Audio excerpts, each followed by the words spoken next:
revenir sur la quintessence de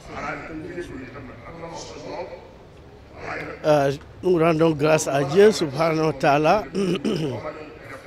d'être là au nom de son Excellence le président Macky Sall, président de la République, qui est un talibé de Serigne Touba Khadim Rassoul, de Serigne Mountakha Bachir, khalife général du mouridisme. Le président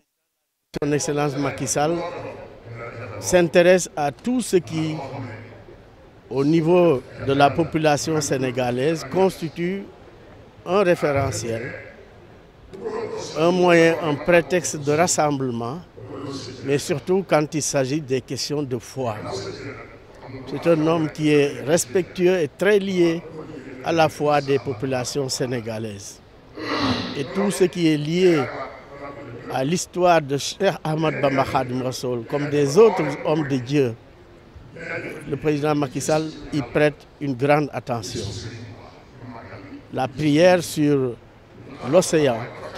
est un événement extrêmement rare, pour ne pas dire unique dans l'humanité. Et c'est pour cela que le président Macky Sall est à côté de tous les musulmans, en particulier de tous les organisateurs, en particulier de Madame Soda Houma, qui est la responsable de cet événement ici à Dakar, au Parcelles Assainies, et sous la direction éclairée de notre ami et frère, le cheikh Mbakiou Faye, qui est quand même un modèle. Et c'est sous sa direction que le khalife général a mis cette cérémonie. Et pour la première fois,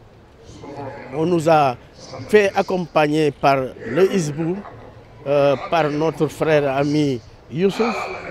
qui est un ami, un frère, et qui donc représente bien la Oumma au niveau du référentiel des actes que Cheikh Ahmad Bamba Khadim Rassoul a laissé à l'humanité, pour ne pas dire au mouridisme. Serigne Touba Khadim Rassoul transcende les questions d'appartenance, d'appartenance de secte, mais c'est un homme de Dieu. Et comme le dit subhanahu wa ta'ala dans le Saint-Coran, Dieu a choisi une seule religion. Inna dina indallah al-Islam, c'est lui qui l'a dit dans le Saint-Coran. Et à ce titre-là, Serigne Touba Khadim Rassoul, qui est un modèle, toutes les références liées à sa vie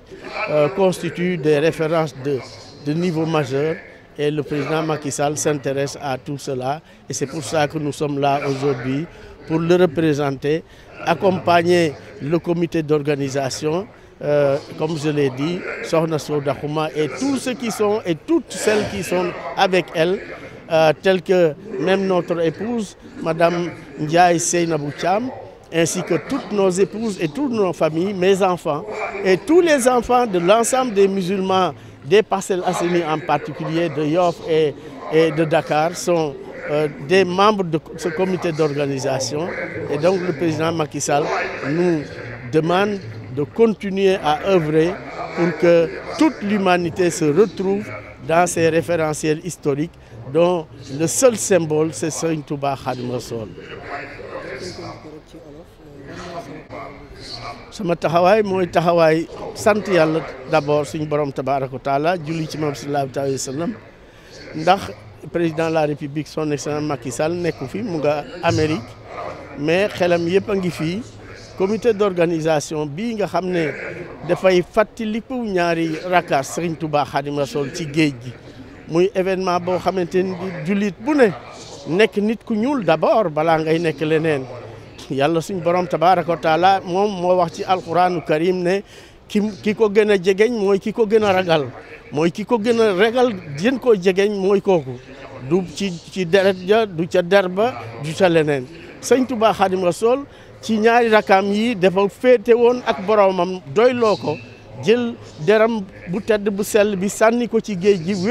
wéet ak boromam ba xam ne yàlla moo yore géej, moo yore suuf, moo yore asamaan. Et que donc moom comme gëm na ko, jaral na ko mu dugg taxaw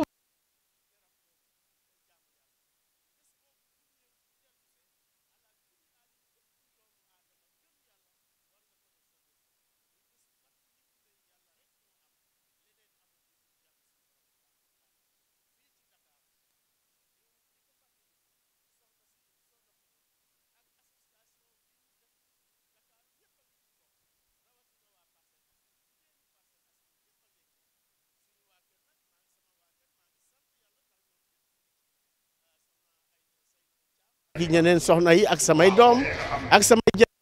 mais ak samay dëkkandoo ak waa Parcelles Assainies yëpp comme yàlla defoon na ma nekk fi maire ñun ñëpp ñu ngi ci biir pour jàppale Adja Soda Xuma mais ñun ñëpp Serigne Bakiou Faye sama xarit nga xam ne gannaaw yàlla moo ñu jiite fii ci Ndakaaru ci taalibe Sëñ Touba Xaadim Rasul yi moom la ñuy àndal di ko jàppale ci pour bés bi di ànd ak également suñu mbokku taalibe yoo xam ne ñoom dem nañ sax ba ci magal gii passé suñu mbokku taalibe yi Baye Fall yi dañ leen a décerner diplôme ne ndax seen na mu rafet muy Hizbut Tarqiyyah yi suñu xarit Youssouf moom moo nekk ci seen moom Sénégal président Macky Sall ndax moom fu mu nekk rek muy liggéeyal askan bi sakku fa ñaan pour yàlla def jàppale askan bi sakku fa ñaan pour Sénégal am jàmm ci la lépp nekk yal nañ ko yàlla defal ci barke Cheikh Ahmad Bamba Khadim Rasoul salaamaaleykum wa rahmatulah wa barakatu